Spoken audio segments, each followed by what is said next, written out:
Hello everyone, welcome back to another video. Blimey, that was excessively chirpy, wasn't it? Good to have you back.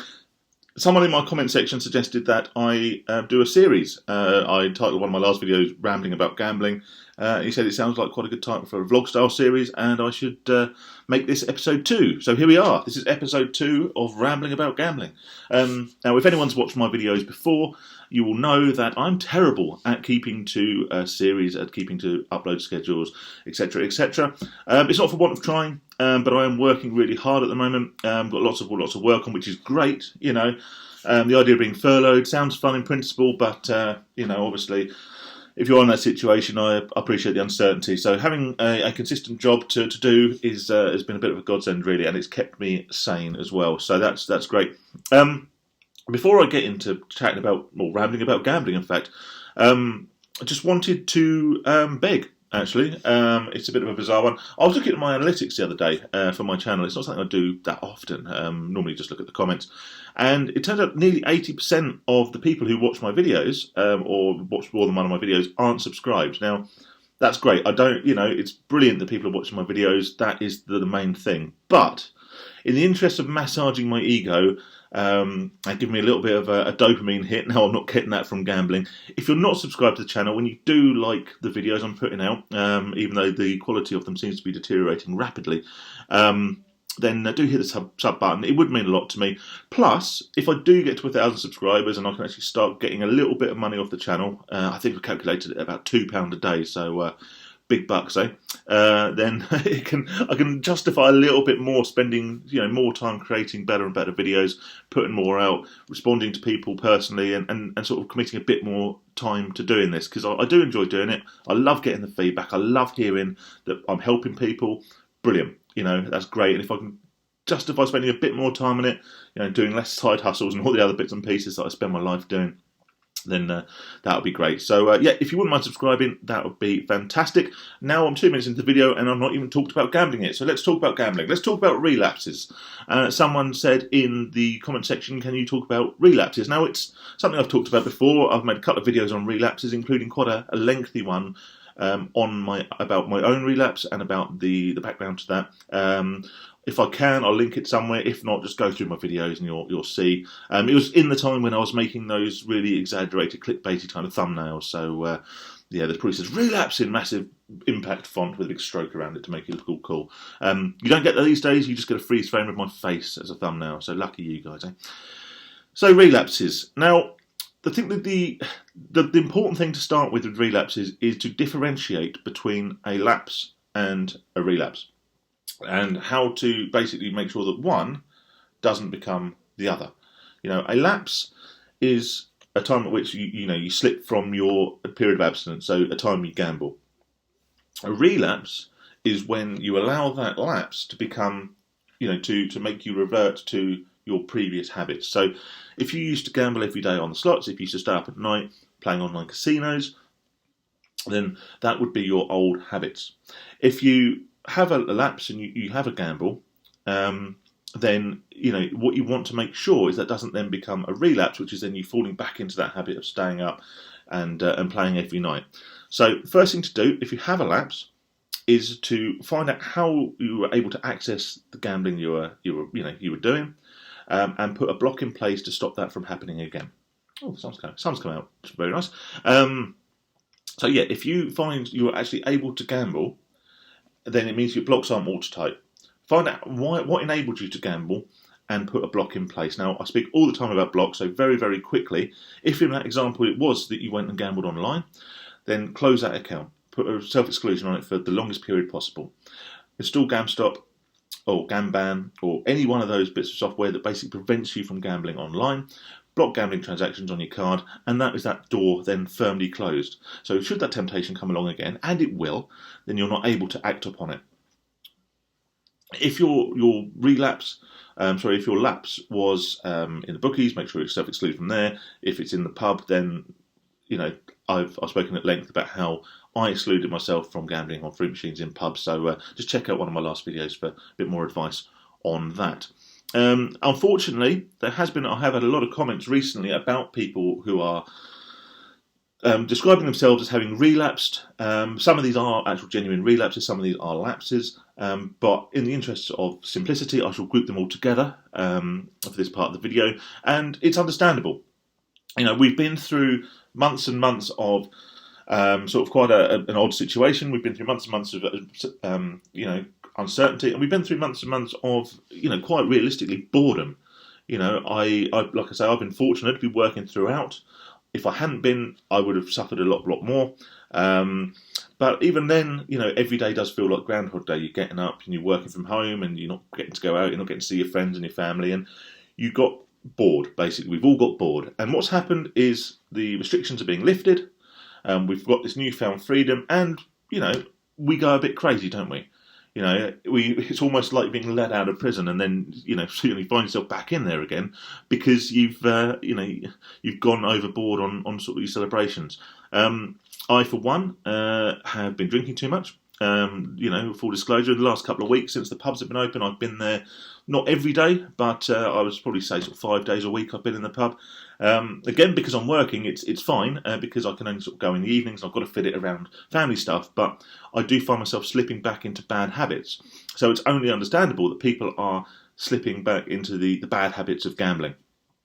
I haven't done that, but that's partially because I make these videos, but also partially because, and mainly because, if I'm completely honest, because I can't. My blocks are so broad and so vast and so impenetrable that I don't know how I would gamble if I wanted to. I think I'd have to drive to some obscure local pub or some obscure country pub where no one knows me and hope they've got a free machine. I think that'd probably be my only sort of only route to gambling. So what I'd say is, I understand. We've been through quite a lot in the last few months.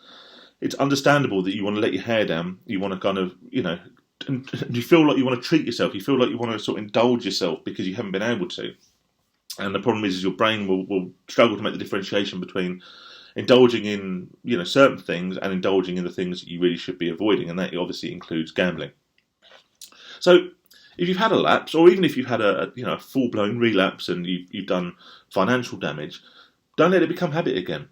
Like I say, find out what it was that enabled you to gamble in the first place, and make sure you put something in place to prevent that from happening again. We can't rely on willpower and good intentions. I've quit gambling so many times on the basis of willpower and good intentions.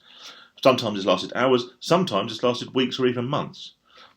But ultimately, if you are an addict, it doesn't take much of a lapse in focus, or a lapse in concentration really, for those urges to get the better of you. And quite often, once you've opened that door back up again, you'll very, very quickly revert to old habits. So that's my bit on relapses. If you've got any questions, then obviously chuck them in the comments section. I'm always happy to get your comments, and I'll normally answer any questions you've got. If it's something I haven't talked about in a while, then there's a good chance I'll make a video on it. So so feel free to drop us a comment in the section below. Talking about comments, a couple of my last videos, I can't even remember. One was the rambling about gambling one, and the other one was about the harsh reality of quitting gambling. Now, by and large, they were very well received. Thank you for all your likes. Thank you for all your comments. A couple of dislikes on the videos. Now, that's fine. Some of them, some videos I've had loads of dislikes on, particularly the ones where I talk about fob teas and stuff. So let's not go over that old ground, absolutely fine. If you don't like the video, if you don't agree with me, that's cool. I like that. But please, if you do dislike the video, let me know. Let me know why you dislike the video. Let me know what it is that you don't agree with me on. And then we can have a bit of a conversation about it, because I always say, sorry, my eyes are a bit watery today. We always say that, the videos I make are my experiences, my opinions. And obviously, whilst I believe in my own opinions, otherwise they wouldn't be my opinions. I don't believe that my way is the only way, or that the way I think about things is the only way to think about things. So if you dislike the video, hit the dislike button by all means. It's not going to hurt me personally. But I'd appreciate it if you leave a comment. Let me know what you disagree with. Let me know what part of the video you didn't like and why. It doesn't necessarily mean I'm gonna change my opinion, but it's good to share ideas, because, like I say, my way really isn't the only way. Someone came on and asked about fruit machines. because I mentioned fruit machines in one of my videos. Now, I have mentioned in several videos in the past that I used to play fruit machines for a living. I think I might have said professionally in one of the videos, but that's really not the way to look at it at all. And there's nothing professional about gambling for a living. But yes, I did, and it is, yeah, it used to be certainly a way of making money. I could make money, consistently, reliably, and a fairly decent whack at that. It's not something that's particularly easy to do nowadays. There's fewer and fewer machines that can be played, and there's more and more ex-players like myself who are still sort of running about after the few remaining machines. So it's certainly not even worth considering getting into. But yes, it used to be, particularly around sort of £35 to £70 jackpot era, and a lot before that, to be fair. But that was kind of my era. It used to be very, very possible to make a good living playing fruit machines. People do ask me specific questions about, like I say, about types of gambling and my opinions. I'm happy to answer them, but they always come obviously with the caveat that don't do it. I think is the advice. If let's face it, if it was that easy, I'd probably still be doing it and wouldn't be in this situation and wouldn't be making these videos. So. With regards to fruit machines, they are quite a unique form of gambling in so much as they are compensated. They have to basically pay back legally a specific percentage of the money put in over a predetermined cycle, which is why you can force fruit machines. If you keep rejecting wins and wins and wins, you don't take any wins. Eventually, the machine will be forced to pay out bigger and bigger wins, and eventually the jackpot, because it has to bring itself back in line with its target percentage. It's not the same as random games. Obviously, with any random games, each spin is independent, so there's no strategy on them. That's why they're all pretty much just push the start button and hope for the best kind of thing. But with fruit machines, yes, you could force them. Certainly, certain manufacturers are more open to that. Red Gaming, Belfruit, you could pretty much always force, but there was very few that would actually be, very particularly profitable like that. Most fruit machine methods and strategies involved sort of somehow either manipulating the program or getting a machine to offer you a win before it was really ready to pay it, basically. So getting it to offer you a £35 jackpot, and really it was only ready to give you a tenner, but you play it in such a way that you can basically manipulate it to give you that higher win. That's fruit machines. I'm reluctant to go into too much detail. Not because I'm worried about sort of giving away information, because like I say, there's so few machines out there now that are even playable in that way. But because I don't want to encourage anyone to think of this as a possibility. I don't consider it a possibility, and I have a lot of background knowledge. I also still know people in the game, so to speak, and I know that it's a very, very hard way to make money at the moment. So I wouldn't encourage anyone to do it, and that's probably why I'm not going to talk about fruit machines any further. I think that's probably about it for today. That really was me rambling about gambling, wasn't it? So maybe that is a good title for the series. Like I say, please subscribe, like the video if you like the video. I don't know why you'd like this video, to be honest. It's been a bit naff.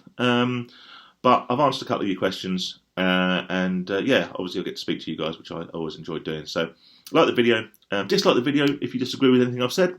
Let me know why you disagree with anything I've said. Drop any questions in the comment section that you've got, and I will catch you on the next one. Cheers, guys. Have a good day. Take it easy.